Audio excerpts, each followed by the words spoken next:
everyone, welcome back to FinSense. In today's video, we will explore the main types of bonds and understand how they differ based on how they pay the interest and how they are structured.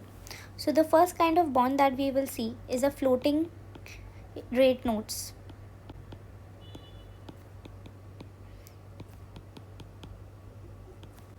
FRN. This is also known as floaters.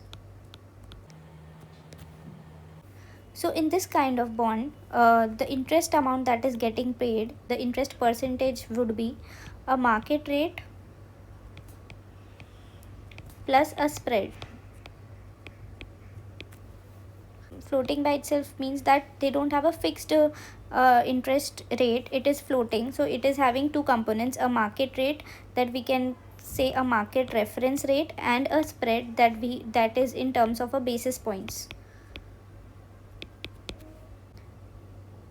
And the best part of this kind of a bond is that if the rates rises, if the market reference rate is rising, your income rises too.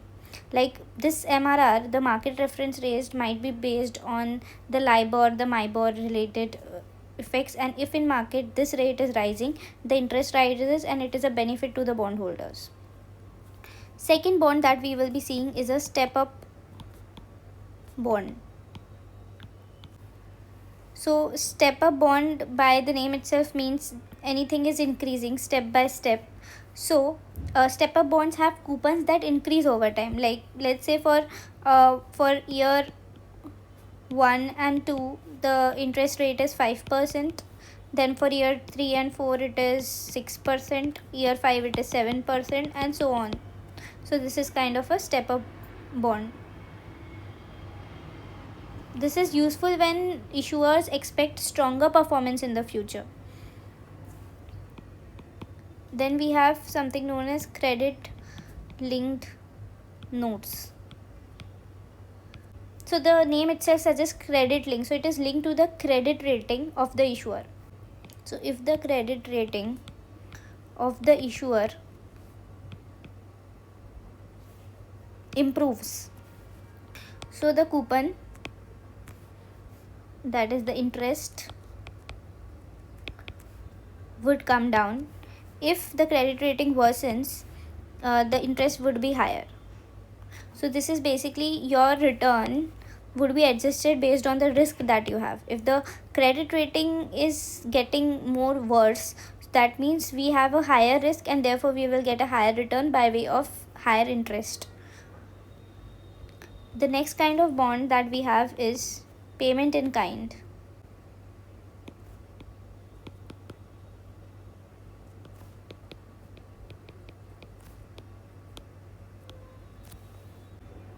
So in this kind of bond, we are not getting interest, but in place of the interest, we are getting additional bonds.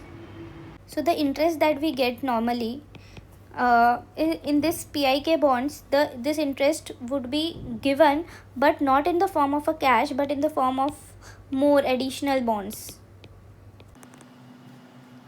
and not cash. These are generally issued by companies who are expecting lower cash flows. Then the next one is inflation linked bonds.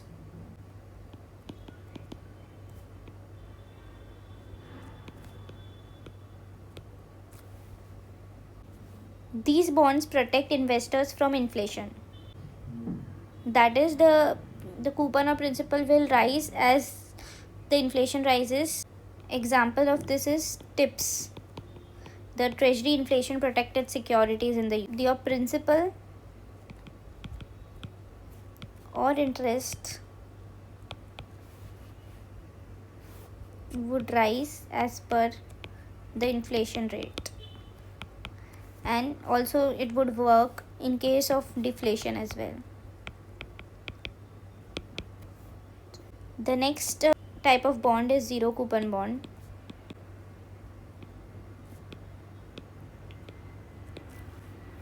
This is basically we buy at discount. We don't get any interest and we get full value at maturity. So we are buying at discount, we are not getting any interest over the duration of the bond, and we are getting full value at maturity. Then the next kind of type of bond that we have is a deferred coupon bonds.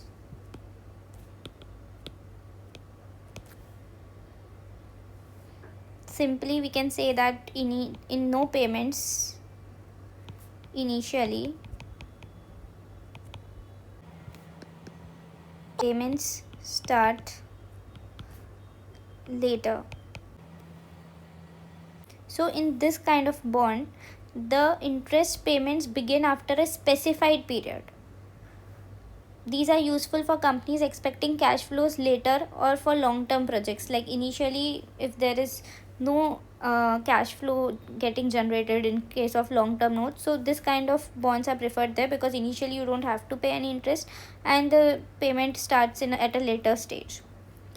Then we have something known as a green bond.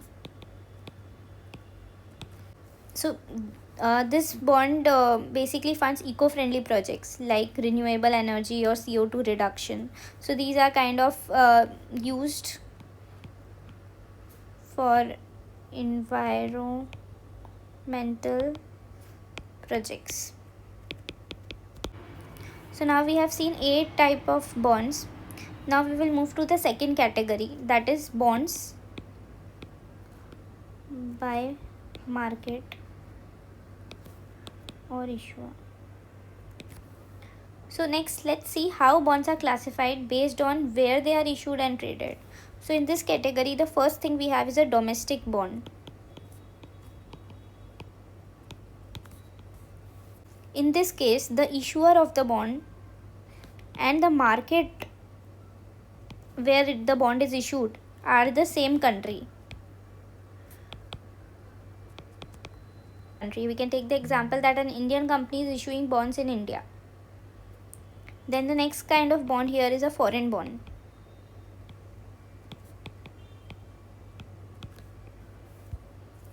In a foreign bond, the issuer will be of a different country and the market would be of a different country. So these would be having different country. So foreign bonds are issued by companies from another country in a different market. Example, like a UK company issuing USD bonds in the US. Right. Then we have something known as Eurobonds. They are called Eurobonds not because they are issued only in Euro currency or in Europe. They are called Eurobonds because they were first introduced in Europe. And the Eurobonds are something that are issued outside any one country and can be in any currency. Example is a Chinese company issuing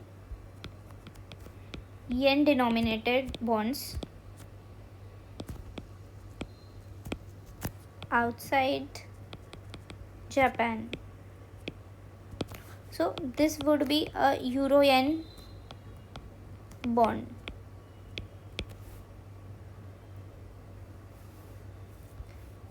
Then the last concept is a global bond. The global bonds trade in multiple countries and markets. These are essentially Euro bonds but with a wider access. So these are like traded in at least one domestic plus Eurobond market. And then all these bonds like the global bonds, the Euro bonds that we talked about and the foreign bonds, all these combinedly are known as the international bonds. So today we learned 8 main types of bonds and how bonds are classified by market, that is domestic, foreign, Euro, bonds. If you found this video helpful, don't forget to like, subscribe and hit the bell icon to stay updated with our fixed income series. In the next video, we will explore embedded options in bonds, that is callable, puttable and convertible bonds. Thanks for watching and I will see you again in the next one.